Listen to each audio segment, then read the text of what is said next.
ಇವಾಗ ಮುಖ ಉದಿಸ್ಕೊಂಡ್ರೆ ಏನು ಪ್ರಯೋಜನ? ಏನಾಗಬೇಕೋ ಅದೆಲ್ಲ ಆಗ್ತಾನೇ ಇದೆ. ಇವಾಗ ನೋಡ್ಕೊಂಡು ಕೂರೋದಷ್ಟೇ ನಮ್ಗೆ ಉಳ್ದಿರೋದು. ಸಾಕು ಸುಮ್ಮನೆ ರೇ. ಮೊದಲೇ ಹೊಟ್ಟೆಗೆ ಬೆಂಕಿ ಬಿದ್ದಿದೆ, ನೀನು ತುಪ್ಪ ಸುರಿಬೇಡ. ಇರೋ ವಿಷಯನೇ ತಾನೇ ನಾನು ಹೇಳಿದ್ದು. ನಾನು ಮೊದಲಿಂದ ಇದೇ ಮನೇಲಿ ಇದ್ದಿದ್ರೆ ಇದೆಲ್ಲ ಆಗೋಕ್ಕೆ ಬಿಡ್ತಾ ಇರಲಿಲ್ಲ. ಅಕ್ಕ ತಮ್ಮ ಅದೇನು ಕಡ್ದು ಹಾಕಿದ್ರೋ ನಂಗಂತೂ ಗೊತ್ತಿಲ್ಲ. ಅವನು ನನ್ನ ತಮ್ಮ ಅಲ್ಲ ಕಣೆ, ಗೂಬೆ. ಎಷ್ಟು ಬೇಗ ಬಣ್ಣ ಬದಲಾಯಿಸ್ಬಿಟ್ಟ. ಅವನು ಹಿಂಗೆ ಬದಲಾಗ್ತಾನೆ ಅಂತ ನಾನು ಅಂದ್ಕೊಂಡಿರಲಿಲ್ಲ. ಈಗಂತೂ 3 ಹೊತ್ತು ಶೀಲಮ್ಮು ರಾಧಿಕಾ ಅವರಿಬ್ಬರಿಂದಾನೇ ಓಡಾಡ್ತಿರ್ತಾನೆ. ಅವನು ನನ್ನ ರಕ್ತ ಹಂಚ್ಕೊಂಡು ಹುಟ್ಟಿದಾನೋ ಇಲ್ಲೋ ಅಂತ ಅನುಮಾನ ಕಾಡ್ತಾ ಇದೆ ಈಗ ನನಗೆ. ಒದ್ದು ಹೊರಗಡೆ ಹಾಕೋ ಅವನ್ನ. ಅಯ್ಯೋ ಅದೇಂಗಾಗುತ್ತೆ? ಈಗಂತೂ ಶೀಲಮ್ಮ ಹಂಗೆ ನಂಜುನು ಹಂಗೆ ಆಗಿದೆ ನಿಮ್ಮ ಮನೆಗೆ. ಎಲ್ಲ ನನ್ನ ಕರ್ಮ. ನಮ್ಮವರೇ ನನಗೆ ಮೋಸ ಮಾಡ್ತಾರಂತ ಅಂದ್ಕೊಂಡಿರಲಿಲ್ಲ. ಹಾಂ, ನಿನಗೆ ನಿನ್ನ ತಮ್ಮ ಮೋಸ ಮಾಡ್ತಾ ಇದ್ದಾನೆ, ನನಗೆ ನನ್ನ ಅಣ್ಣ ದ್ರೋಹ ಮಾಡ್ತಿದ್ದಾನೆ. ಈಗಂತೂ ರಾಧಿಕನ್ ಬಿಟ್ರೆ ಅವನಿಗೆ ಬೇರೆ ಪ್ರಪಂಚನೇ ಕಾಣಿಸ್ತಾ ಇಲ್ಲ. ಅವಳ ಮಗುನ ಧರ್ಮಾಧಿಕಾರಿ ಮಾಡೋ ಗುತ್ತಿಗೆ ಕೆಲಸ ಬೇರೆ ವಹಿಸ್ಕೊಂಡಿದ್ದಾನೆ. ಅದೆಲ್ಲ ಮುಗಿದ್ಮೇಲೆ ನಮ್ಮ ಕೈಗೆ ಅವನು ಸಿಗೋದು. ನನ್ನ ಮಗನೇ ನನ್ನ ವಿರುದ್ಧ ನಿಂತ್ಕೋತಾನೆ ಅಂತ ಕೊನೆಗೂ ಗೊತ್ತಾಗ್ಲಿಲ್ಲ ನೋಡು. ಮನೆಗೆ ಮಾರಿ ಊರಿಗೆ ಉಪ್ಕಾರಿ ಅಂತಾರಲ್ಲ, ಇವನಿಗೆ ನೋಡೇ ಹೇಳಿರ್ಬೇಕು. ನಿಮ್ಗೆ ಇಂಥ ಪರಿಸ್ಥಿತಿ ಬರುತ್ತೆ ಅಂತ ನನಗೆ ಮೊದಲೇ ಗೊತ್ತಿತ್ತು, ಆದರೆ ಇಷ್ಟು ಬೇಗ ಬರುತ್ತೆ ಅಂತ ಗೊತ್ತಿರಲಿಲ್ಲ. ನೋಡು ಶಾಂತನು, ನನ್ನ ಮನೇಲಿ ನನ್ನ ಮಗನೇ ನನ್ನ ವಿರುದ್ಧ ನಿಂತ್ಕೊಂಡಿದ್ದಾನೆ. ಆ ರಾಧಿಕನಿಗೆ ಸಪೋರ್ಟ್ ಮಾಡೋದೇನೋ, ಅವಳ ಹಿಂದೆ ಸುತ್ತಾಡೋದೇನೋ, ಅವಳ ಮಗನ ಹೊತ್ಕೊಂಡು ಮೆರೆದಾಡೋದೇನೋ. ಇದು ನಿಮ್ಗೆ ಆಗಬೇಕಾಗಿತ್ತು ಚಕೋರಿ ಅಕ್ಕ.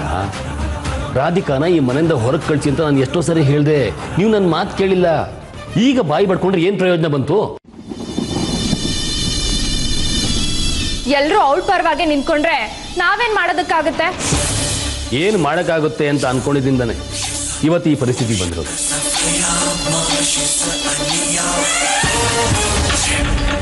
ಇವತ್ತು ನಿಮ್ಗೆ ಈ ಮನೆಯಲ್ಲಿ ನೆಲೆ ಇಲ್ದಾಗ ಆಯ್ತಲ್ಲ, ಏನು ಮಾಡ್ತೀರಿ? ಅಯ್ಯ, ಏನು ಮಾಡೋಕ್ಕಾಗುತ್ತೆ? ನಮ್ಗೆ ಇಷ್ಟ ಇಲ್ಲ ಅಂತ ಹೇಳಿದ್ರಾಯ್ತು. ಯಾರು ಕೇಳ್ತಾರೆ?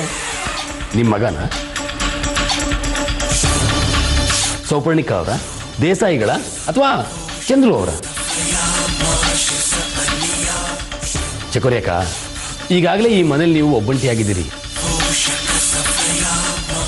ರಾಧಿಕಾಗೆ ಮತ್ತೆ ಅವಳ ಮಗುಗೆ ಧರ್ಮಾಧಿಕಾರಿ ಪಟ್ಟ, ನಿಮಗೆ ಭಿಕ್ಷಾ ಪಾತ್ರೆ.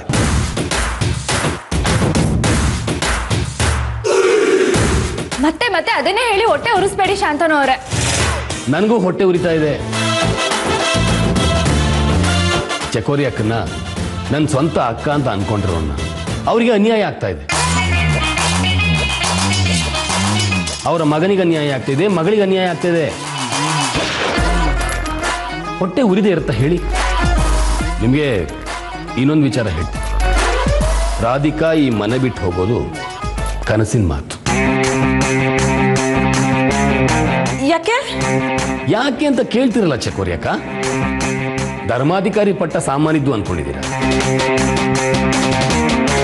ಅದರ ವ್ಯಾಪ್ತಿಗೆ ಏನೇನು ಬರುತ್ತೆ ಅಂತ ನಿಮಗೆ ಗೊತ್ತಿಲ್ಲ.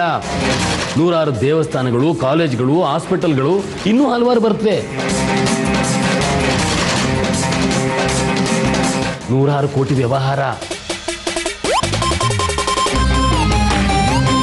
ಅದ್ರ ಮೇಲೇನೆ ಈ ಮನೆ ಬಂಗಾರ ರಾಧಿಕಾ ಕಣ್ಣಿಟ್ಟಿರೋದು.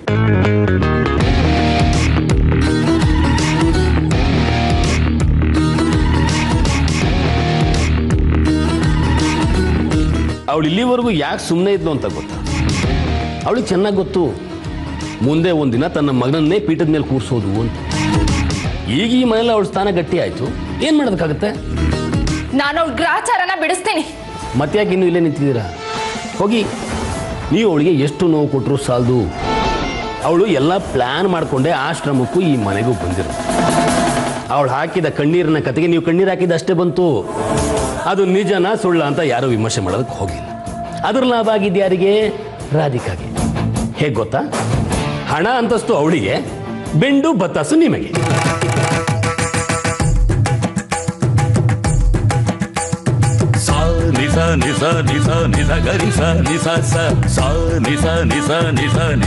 ನೀನು ಅದೇನು ಮಾಡ್ತೀಯೋ ಮಾಡು ಶಾಂತನು.